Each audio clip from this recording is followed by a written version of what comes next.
Today is Thursday, October 10th, and this is the community briefing. I'm Buncombe County Director of Communications and Public Engagement, Lillian Govis.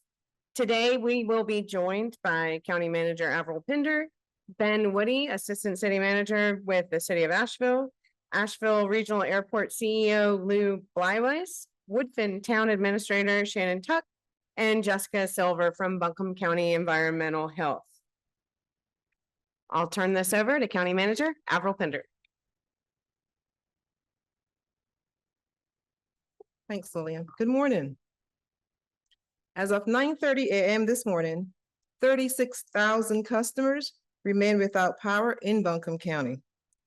For those without power, as the temperature cools, our shelters remain open and available at AB Tech Conference Center, 16 Fernahurst Drive in Asheville. Our medical emergency shelter, this is for individuals who are dependent on medical equipment that requires power. That is located on the AB Tech campus at 10 Genevieve Circle in Asheville. The former Gold's Gym, Navant Health, 1815 Hendersonville Road. This is a good option for families with children. WNC Ag Center, Fannin Bridge Road. This is a good option for families with pets. Our community care station in Swannanoa has opened to the public from 7 a.m. to 7 p.m. Here, community members can shower, do laundry, use the bathroom, access cell towers and Wi-Fi, get potable and non-potable water, get hot meals between 11 a.m. and 4 p.m., as well as access the counseling. If you have shower shoes, towels, toiletries, please bring them with you when you come. If you don't, no problem. They will be provided for you. We are working to set up another site at AC Reynolds High, but it is not ready yet. So please don't head to AC Reynolds for shower or community stations yet. It is coming, but is not there today, right now. What is currently at AC Reynolds is a disaster recovery center. This is a one-stop shop for assistance, not just from FEMA, but other agencies that can assist you will be there, like the SBA or the Small Business Administration. We encourage people who have been impacted by the storm to visit the Disaster Recovery Center. We know that many people can't get there, but don't worry.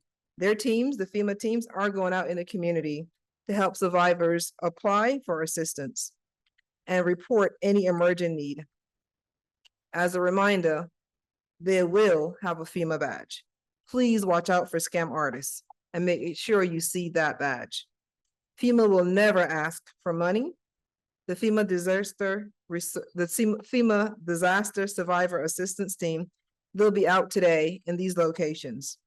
They'll be in Black Mountain, Pat Square Park, Community of Emma, that is at 528 Emma Street in Asheville. They will have Spanish language speakers in the at the Emma location. Newbridge Baptist Church, 199 Elkwood Road in Asheville. This is in Woodfin. 800 Fairview Road in Asheville. Beach Community Center, 15 State Highway. This is in Weaverville. Swannanoa at 503 Park Street. The Walmart on Airport Road. Riceville Community Church at 2342 Riceville Road, and North Star Academy at 90 Montford Avenue. The Montford Avenue location is from 9 a.m. to 2 p.m. Evelyn Charties is doing warm winter clothing giveaways. They're doing this daily from 9 a.m. to 1 p.m., Monday through Friday, at 23 Hamilton Street in Asheville. If you want to donate to Helene survivors, please consider donating new or gently used coats, blankets, gloves, mittens, hand warmers, and other cold weather items at our donation drop-off sites. Locations are 1298 Patton Avenue in West Asheville, Arden Presbyterian Church on Hendersonville Road, 2215 Hendersonville Road, Harrah's Cherokee Center, 87 Haywood Street. Please come to the front door of Harrah's from 9 a.m. to 5 p.m. That's 7 days a week. The donation site at 6 Commerce Way in Arden is not currently taking cold weather related donations. So please drop off these items at the other 3 sites. Again, those are 1298 Patton Avenue in West Asheville, Arden Presbyterian Church at 2215 Hendersonville Road, Howard's Cherokee Center at 87 Haywood Street. And that is at the front door of Howard's Cherokee Center. For Friday, October 11th, Baseball will run normal routes for household trash in accessible locations in Weaverville and Barnersville. Today only, Baseball would also have trucks located at North Buncombe Pool at 734 Clark's Chapel Road in Weaverville. This is for household bag trash only. Debris will come out at a later date, but Wayspro is picking up their normal routes for their Friday route, which is in Weaverville and Barnersville. Today only, you can take bag household trash to 734 Clark's Chapel Road in Weaverville. Friday today. Oh, today is Thursday. Today is Thursday. Okay, thank you for that. Friday only, tomorrow, Friday, Wayspro is going to run their normal routes for household trash in accessible locations in Weaverville and Barnersville. And for today only, okay, for that Friday route in Barnersville, you can drop off trash for household trash at the North Buncombe School at 734 Clark's Chapel Road. So this is the Friday schedule that I'm laying out for you today, so you be prepared for tomorrow. And the hours for that drop off will be 8:30 a.m. to 3:30 p.m. Thank you. And with that, I'll ask Ben to give an update on water.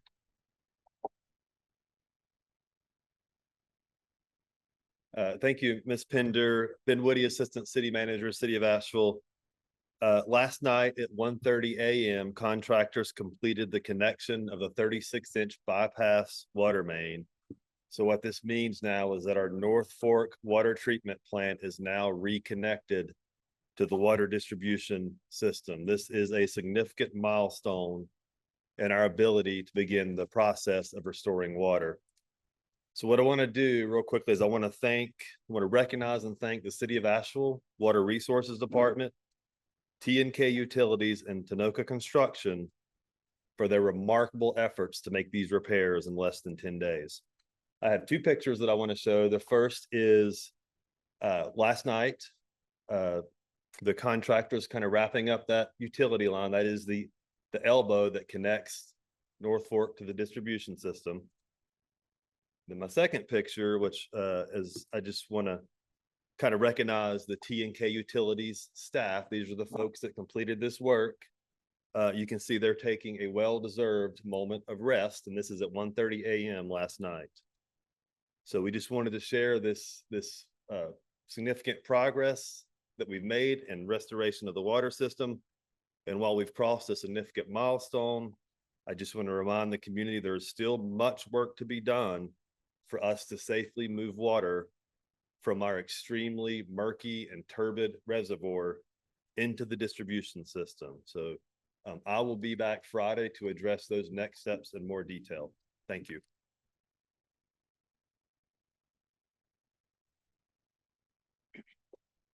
That's great news, Ben. Next, we will hear from President and CEO of Asheville Regional Airport, Lou Bleiweiss. And for reporters who are joining, proper spelling is Lewbleiwiss.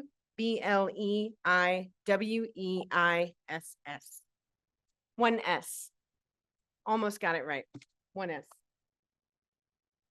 Thank you, Lillian. Good morning, and thank you for the opportunity to update the community this morning. I am Lou Bleiweiss, President and CEO of Asheville Regional Airport, and I'm here to reassure our community that the airport is open for Western North Carolina.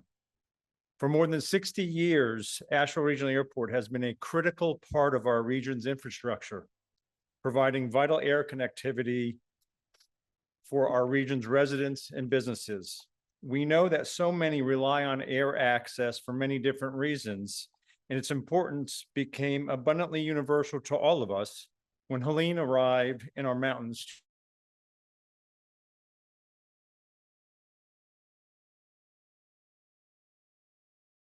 Passengers should contact their airline for the most up-to-date information about their specific flight status before coming to the airport.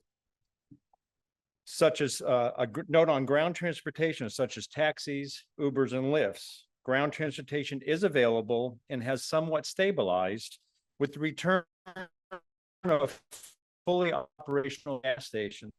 However, we have seen a reduction in the number of drivers operating at this time. Please be aware and plan accordingly. Our guest services team, located in baggage claim, can assist passengers if needed. Also, the airport's website, flyavl.com, is being kept up to date with frequently asked questions and helpful information for travelers. This is the best location for timely airport updates. If you do not have access to the internet to visit the website, you may also call 828-684-2226.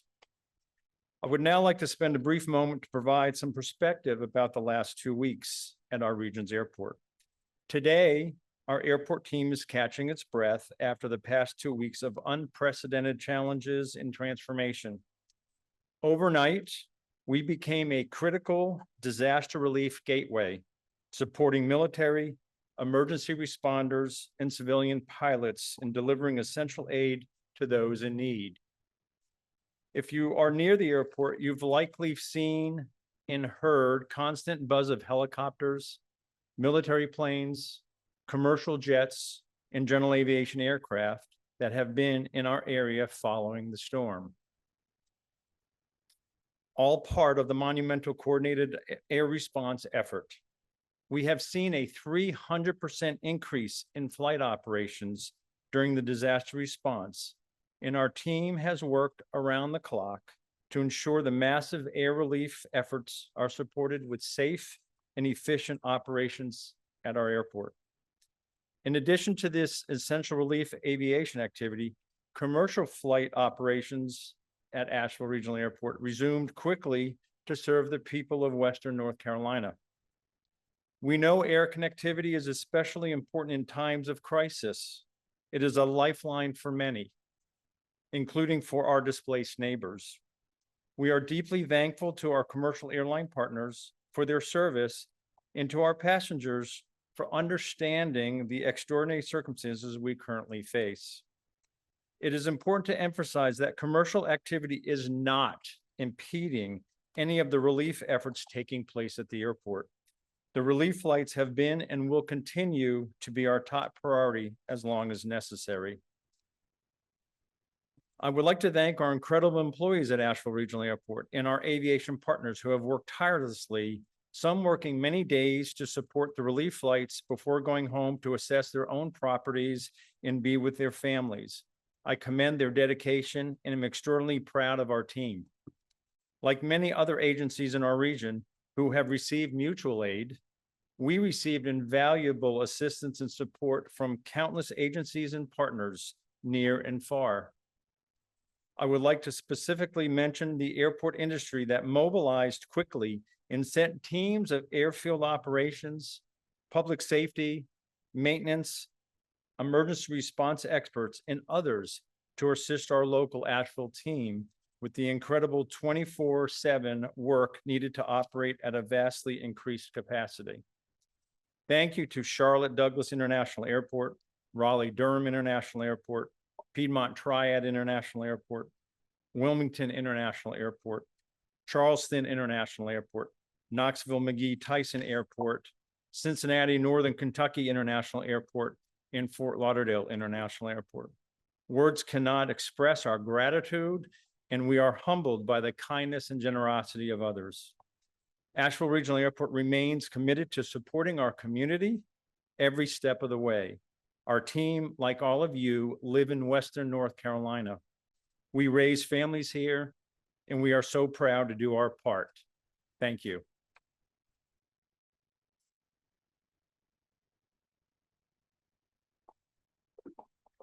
Next, we'll hear from the town of Woodfin, Shannon Tuck, Tuch.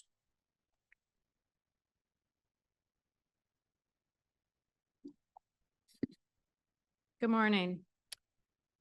This week, work in Woodfin continues to prioritize maintaining and expanding the distribution of food, water, and other critical supplies to our residents.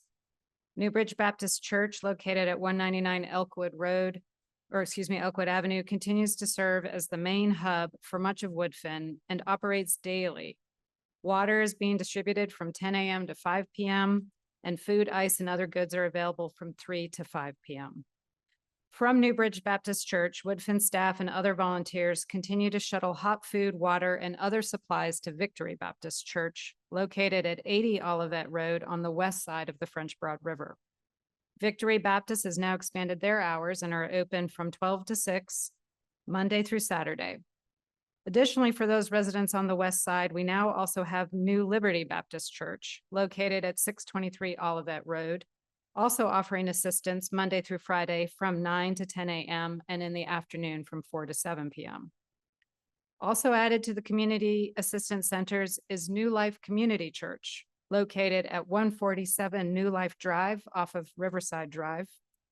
New Life Community Church is located on the east side of Woodfin, but is serving both the east and west sides with water, non-perishable food, and other essential supplies. All 4 sites are posted on the Town of Woodfin's Facebook page, along with nearby county facilities, and residents in need of supplies may visit any of these sites. And I would like to emphasize, if you or someone you know needs to have supplies brought to them, please tell a volunteer, a police officer, or call Town Hall at 253-4887. If you can supply a name, an address, a phone number, any descriptive information, we have many volunteers available to help bring supplies to our residents who are unable to travel to the assistance centers. And for some other updates in Woodfin, almost all roads in Woodfin are now completely clear. Motorists traveling the following roads should continue to travel slowly and exercise caution: Sunny Ridge, Breckenridge, Powers Road, Old Marshall Highway, Leisure Mountain Road, and Old Burnsville Hill Road. These roads were more severely impacted in the storm and will require additional clearing and repair work. We are also aware that residents and business owners have begun their own cleanup process. Please exercise appropriate caution. We do recommend using protective gear, including long sleeves and pants, masks, muck boots, eye protection, and gloves. Like the rest of the county, the Town of Woodfin will also be performing debris removal, which we hope to begin next week. Our partners at Woodfin Water continue to make good progress on water restoration, and I have the following statement from their leadership. The reservoir is full, the dam remains intact and solid with low water turbidity. The treatment plant is operating at 100% capacity with full staffing. Necessary supplies are sufficient with additional stocks ordered. Chlorine is within acceptable parameters, and bacterial tests reveal the absence of bacteria. The access road is now passable, though repairs are still needed. The main transmission line is 90% functional, but some leaks are yet to be discovered. Crews are actively inspecting, and the National Guard is conducting an assessment today to formulate a plan for clearing approximately 5 to 8 miles of the 14-mile line. The Reynolds Mountain tank is full and currently supplying water to 25% of the district's customers. A boil water advisory is in effect for drinking water. Boil vigorously for 1 minute. However, the water is safe for other household uses. Conservation remains encouraged. From the Reynolds Mountain tank, water is now flowing to the Heron Cove pump station, which is operating on an emergency generator due to the power outage. It is currently pumping water to the Baird Cove tank, which began filling this morning with plans to continue until approximately 6 p.m. The Woodfin Water will start releasing water from Baird Cove tank soon, and outflows from that tank will help identify breaks or leaks.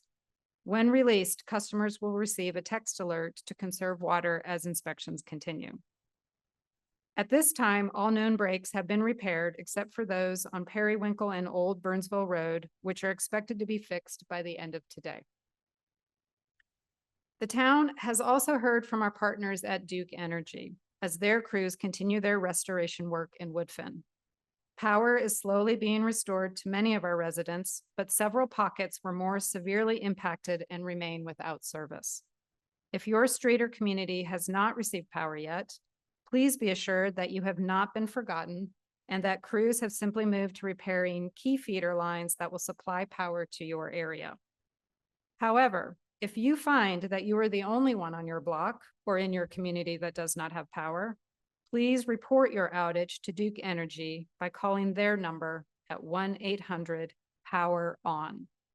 And that is 1-800-769-3766. In closing, the town of Woodfin continues to rely on the support of our county, state, and federal assistance partners, which has already brought much comfort and relief to our residents. Thank you.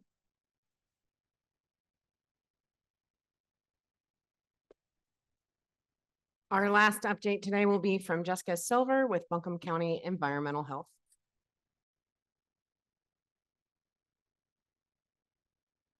Good morning. Environmental health staff have been working tirelessly to assist well owners with water samples and to help food service establishments and other regulated businesses resume normal operations or request approvals for alternate water sources. We have a new water sample process that is a coordinated effort between Buncombe County, the North Carolina Division of Environmental Quality, and the Environmental Protection Agency. Beginning today, if you would like to have your well water tested for bacteria, you can apply in person at Permits and Inspections at 30 Valley Street in Asheville from 8 to 4 p.m. Monday through Friday. You will receive a water test kit. The water test kit will include directions on how to disinfect your well, how to collect the water sample, and a water collection bottle. Once you follow the directions provided in the kit, you can return the water sample to 30 Valley Street, and we will deliver it to a mobile EPA lab. Your results will be ready within the next 2 business days and will be shared with you by email or phone call. We are all being creative with how we access and conserve water, and environmental health would like to make sure your water sources are safe. Since Helene, our office has received 43 applications for new wells. As a reminder, a permit for drilling a well is needed from our office before you begin drilling a drinking water well at your home. The application can be found online at buncombecounty.org/EH. Our food and lodging inspectors have been busy helping food service establishments reopen safely. We have only taken regulatory action for establishments that lost power and/or water during the storm and were offering food for pay. Here are some guidelines we are using to reopen food service establishments quickly and in the best interest of public health. Food service establishments that experienced an interruption in water or power need a visit from our office in order to reinstate their permit. We have been able to accommodate either same-day visits or schedule a visit at a time convenient with the operator. Food service establishments that do not have a functioning municipal water source and would like to reopen need to complete an emergency operations plan. Those plans have been emailed out to all restaurants in our database. These plans are being reviewed by the state's environmental health section. Once the plans are approved, our inspectors are making visits to reopen establishments. Food service establishments with water and are under a boil water advisory need to follow the best practices as outlined on our boil water advisory fact sheet found on buncombecounty.org/EH. And these establishments with water that are under a boil water advisory do not need to submit an emergency operation plan, nor do you need a visit from our office prior to reopening. Food service establishments that did not experience an interruption in power or water need to reach out to our office and let us know you are able to reopen when you're ready. For questions, please call 828-250-5016, Monday through Friday from 8 a.m. to 5 p.m. If you take a look around our great county, you will see the kindness of our community and all of the free food being given away. Environmental health does not regulate free food being provided to the community, but we are available to provide basic food safety guidance for those who would like support from our office in order to be sure you are serving safe food. Helene has shown us that in Buncombe County, we truly have people to match our mountains in R1 Buncombe. Thank you.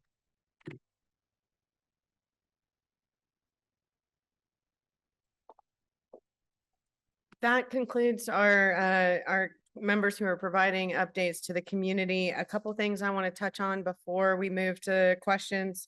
Reminder that we are still doing food and water distribution at both county and city sites. Those include Estes Elementary, Sand Hill Elementary, North Windy Ridge Intermediate, Fairview Elementary, Black Mountain Ingalls, Lester Elementary, or Leicester Elementary, as Leonard would say, Asheville Middle, Oakley Elementary, Linwood Crump Community Center, Hack Square Park, and Herring Elementary. Cane Creek remains closed due to a road closure, so that is not one of our distribution points currently operating. We've also seen a number of requests from folks in the Facebook chat to have an update from Spectrum. We have reached out to them and invited them to join us for a community briefing, and we hope to be able to provide that to the community at a point soon. At this point, we will move to questions from members of the media who are on a Zoom meeting in the background here. So questions, and Charles Perez with WLOS, I'm still working to follow up with you on your question. Lillian, this is John Boyle with Asheville Watchdog. I've got a question for Ben Woody. Here he comes. All right, thank you.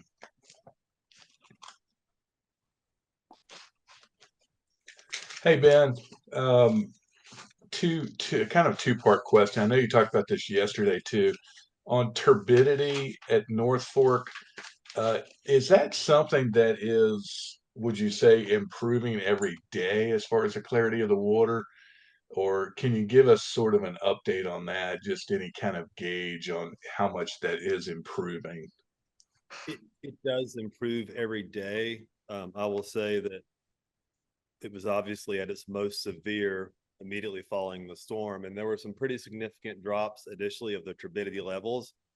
The improvement has slowed down some, but it does continue to naturally settle every day. So we do continue to see improvement.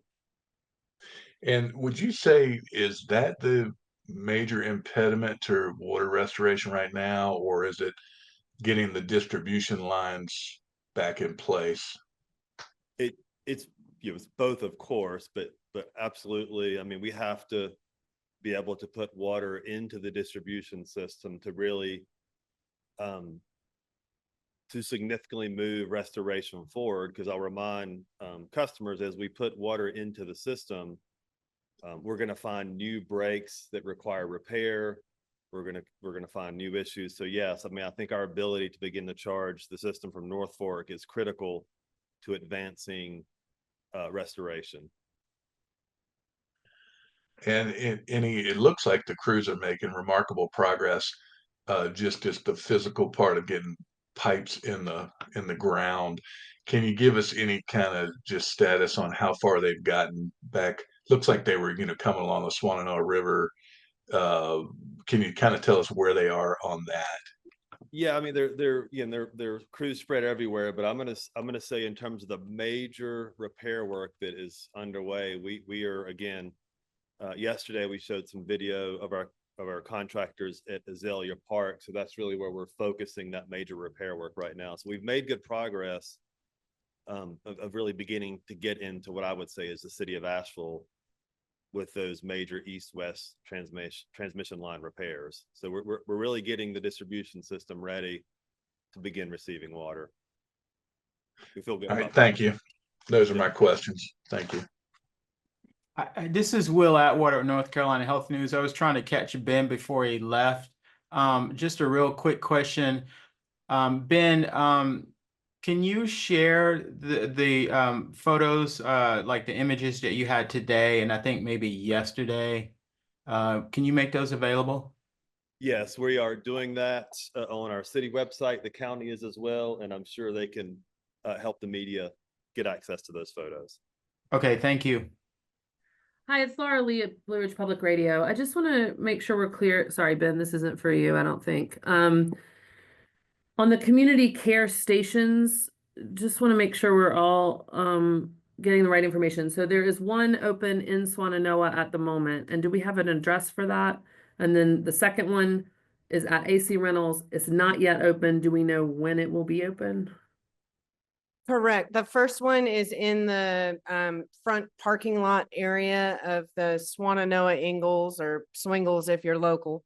And that is on Highway 70. It is in the parking lot in front of the Ace Hardware and behind the Bank of America building. I don't have the address written in front of me right now, but for folks in that area, there's a big electronic sign out there that lets folks know that they can pull in and use that station. We are seeing a lot of traffic there already. 2319 Highway 70 is that address, as I've been receiving that information via hand signals. 2319 Highway 70, there in the Swannanoa Ingalls parking lot area that is more over to the east side of the gas pumps there. So that's that location. With regard to Reynolds, we are not ready to begin welcoming people to that community care station. We are waiting on a few more logistics for that to be shored up. We have seen people beginning to line up there. Please save your fuel. Please save your time. We will let the community know when that has opened, but it is not open just yet. So we will be sharing that information in real time as soon as we have all of those pieces in place, but Reynolds is not open at this time. Thanks. Just one follow-up on that. Are these distinct or different from the comfort centers that the representative from the New York Fire Department said that they were setting up last, I believe, Friday or Saturday?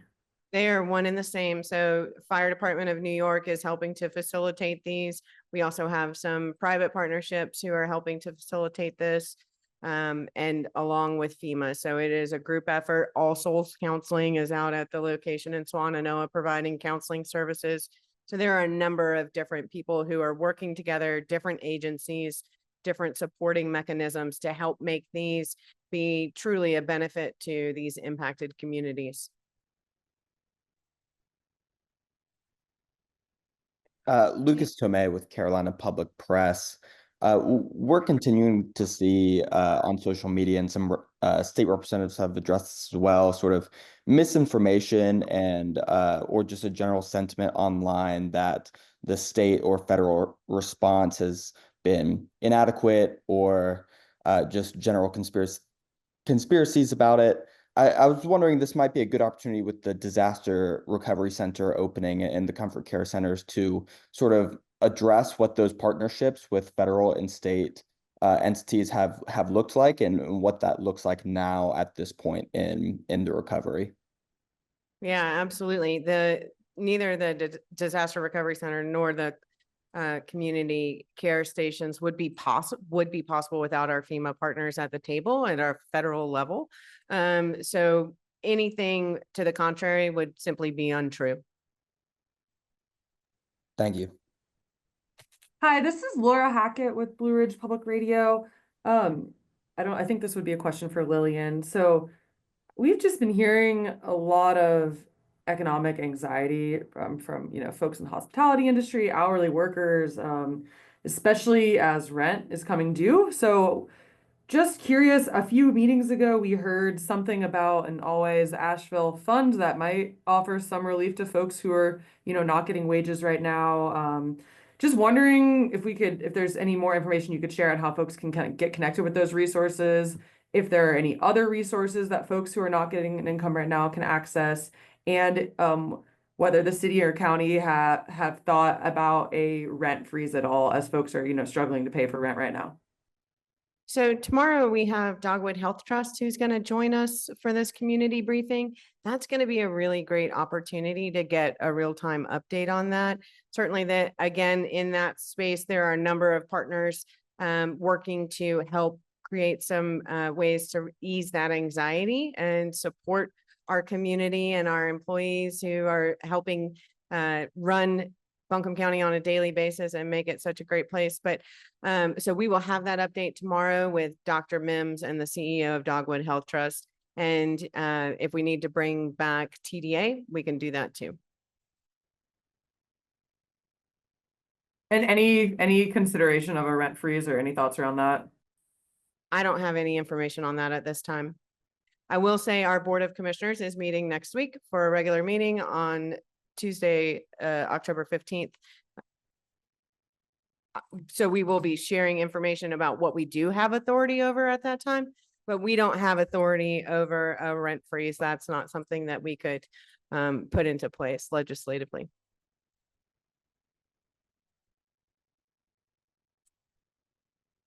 Hi, Joe Marusak. Do you hear me? Yep. Could you repeat your name, please? I'm Joe Marusak, reporter with the Charlotte Observer. I also working jointly with the News and Observer Raleigh on questions. And I have one question. It's outlandish as it sounds, extremely outlandish. Rumors keep spreading. They keep spreading all week on social media. Specifically one about 1,000 unidentified bodies being found at the Asheville hospital. I could go on, but could you please assure people that this is not the case and just speak about anyone about how these rumors can be harmful to emergency operations if that's the case? Thank you for bringing up that. That's an incredibly important point. We've seen that around not just that rumor. There was another rumor about 200 to 2,000 people in a church in Candler. Verified information is critical at this time. We know, hearing anecdotally from survivors of this situation, but also as we are trying to disseminate accurate, correct, and truthful information in real time, that is a really big obstacle for us to overcome. So I would ask that if you are so compelled to share information on social media, that those sources of information be from the county, the city, the agencies who are supporting us at the federal level, at the state level with North Carolina Emergency Services, and verified individuals. If it is a self-identified reporter who is sharing this information, there was another photo that went around that was claimed to be people found in a mudslide that was not from here. Those are not true. And those hurt because what happens when we get those is we have to redivert resources and make sure that our emergency personnel check that off the list. And it may be the 4th time that we've done that, but that means that if they are going to verify that this is indeed untrue, it takes away time and resources from us being able to do those critical life-saving maneuvers in our community. Good question, Joe. One from the chat, I believe. We've got a question for Ben Woody. With cooler temperatures headed our way, are there any concerns about lines freezing if the temperatures get cold enough? No, there are no immediate concerns with that. Thank you. I believe Shannon had spoken to having mobile volunteers able to go out to assistance centers or make deliveries. Can we speak to our ability to have bilingual or Spanish-speaking volunteers or staff to answer these calls or distribute these materials? So Shannon was speaking specifically in the Woodfin community, and if our bilingual information and communication specialist wasn't interpreting this live event right now, I would ask her to come on and join us to share a little bit about that. But we are working to have language assistance at all of our points of distribution sites, as well as the community care stations, so that folks are getting information in the language that they speak, and helping to get that source of truth to them so that they don't have to rely on other sources. I don't know if specifically in Woodfin, if that's something that's happening in a bilingual capacity.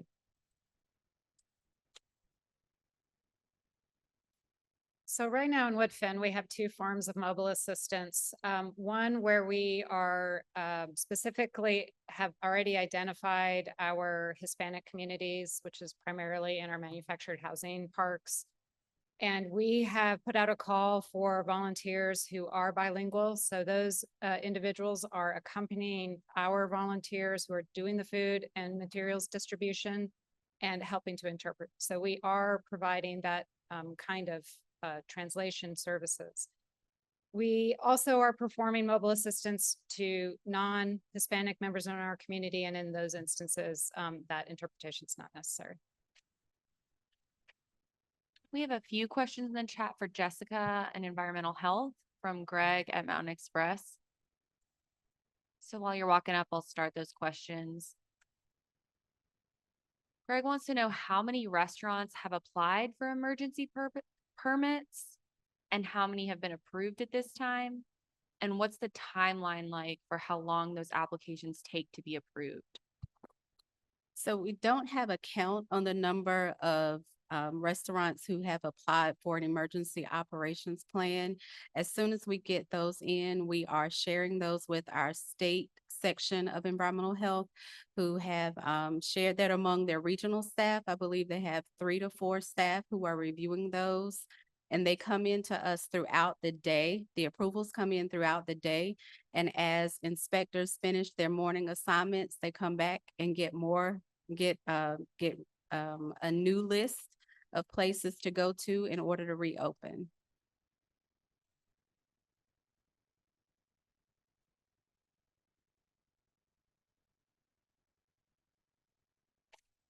And you actually answered the next couple of questions, which were asking specifically about how much help we've gotten from the state and how many state inspectors are helping. It sounds like 3 to 4 kind of on a rotating basis.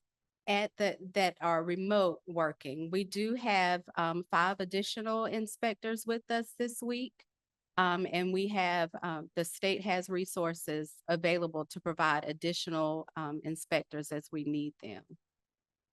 Thank you. Lillian, this is Andrew with Asheville Watchdog. Is there any update on FEMA personnel, if any have been sent down to Milton? Is that still kind of the same as what it was before, or is that something that FEMA can speak more appropriately to at this time? Yeah, our FEMA resources are staying here. They have enough staff. They shared yesterday, Marianne shared. They have enough staff that they can divert staff who are not here to go and support with the hurricane in Florida. But FEMA here is going to maintain the footprint that they have. Thank you. And just a quick question about permitting, like as so many permits are kind of pulled to do construction, especially I was thinking about the wells, like are those permits going to be posted on public portals at all, or are we still sort of in an emergency phase where permits are granted and they're not really posted yet? Like what's the thought there, both for Buncombe and for Asheville, if that's okay? Maybe Ben can speak to that. Jessica, are our well permits going to be posted online where folks can review those? Not at this time, but of course, Andrew, you're familiar with our public records portal and can submit that there. Looking over to the city of Asheville. Ben's going to come up here. Thank you. So permits at the city of Asheville are public. We have an online database where those can be found. For the city of Asheville, any permits that are related to restoration or repairs that are needed due to the tropical or Hurricane Helene, Those permits are expedited and the fees are waived for those. So we are in a position to issue those quickly as needed, and they are public. Thank you. Thank you, Ben. Yeah, and with the overall permits, not specific to wells, for the county, I'll follow up with you specifically, Andrew, after this. I don't have the information right in front of you, so I want to make sure that you're getting the accurate piece on the overall permitting, but we have a similar process to the city. Beautiful, thanks. This is Laura Hackett with Blue Ridge Public Radio. Just one more follow-up question on the well drilling. Just trying to understand the relationship. So if somebody does, drill a well, whether it's residential or for their business, I guess what is the relationship with like their connection to the city lines? Like, can they be connected to both? For when the city water does come back on? Just trying to understand if there are any like rules that kind of regulate being connected to both or having two systems. So you're speaking directly to wells drilled within the city limits, city of Asheville limits. And I'll repeat that. Ben was answering a question on the. Yeah, it could be any, sorry for, it was about the city, but it could really be in the county. So just city and county question. All right, Clay Chandler, PIO for the city. So this question is timely because it arose yesterday. If you have the desire to drill a well and you live in the city limits of Asheville, you are perfectly free to do so. You are not bound to our water system. You will have to go through North Carolina DEQ because they regulate wells. And if you are successful in drilling a well, you do need to let Water Resources know so we can divert service away from your property. And then would we be able to get service back? Sorry, Clay, would we be able to get service back if you had the well in this temporary capacity and then you wanted to go back on city water? Yeah, I can't think of anything that would stand in the way of that. So for folks who, yeah, just double checking, just because we had heard some rumors about this. So if folks, yeah, they have the well and then the city water comes back and they go back onto the city water, they don't need to abandon the well that they drilled, right? It depends on what you mean by abandon. If they abandon it because they want city water service back, then yeah, in that sense, they would have to abandon it. But, taking it completely out of service, that would not be necessary. Okay, sorry, just to clarify one more time, because the rumor is that folks who decide to go back on city water will then have to fill in the well that they drilled with concrete. So just checking to see if that's something that's just a worry that some folks have expressed to me. Sure. That is probably a question that the DEQ would be better equipped to answer because again, they regulate those wells. We don't. Thank you. I'd just like to clarify, if you are in the city of Asheville and you are interested in a well at your residence, you will need to come to Buncombe County Environmental Health at 30 Valley Street to make an application. And we're happy to come out and site those wells for you and give you a list of certified well contractors that are in the county that can assist you in getting the well drilled. NCDEQ, or the North Carolina Division of Environmental Quality, they are a pivotal partner with businesses who are interested in drilling wells. So I definitely would recommend any businesses within the city that are interested in a DEQ in having a well drilled, that they reach out to North Carolina Division of Environmental Quality. Jessica, would that apply to Asheville City Schools as well? Would they have to have a permit with Buncombe County Environmental Health, or would that go through the DEQ that you were just mentioning? We are issuing permits to Asheville City Schools and any school that is interested in having a well drilled in order to help resume normal operations. So that is part of our process. Those wells can be put into use according to North Carolina Division of Environmental Quality for a period of time. And after 59 days, they can make application, if so interested, with DEQ to become a public water supply. How many of those permits have been pulled at this time by Asheville City Schools? At this time, I am aware of 4 applications and at least one well that has been drilled so far.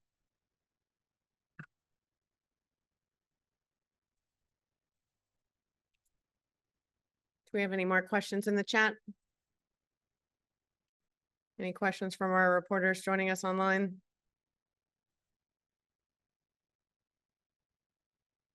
Thank you very much for joining us today, Thursday, October 10th. We will see you again tomorrow, Friday, October 11th. Thank you.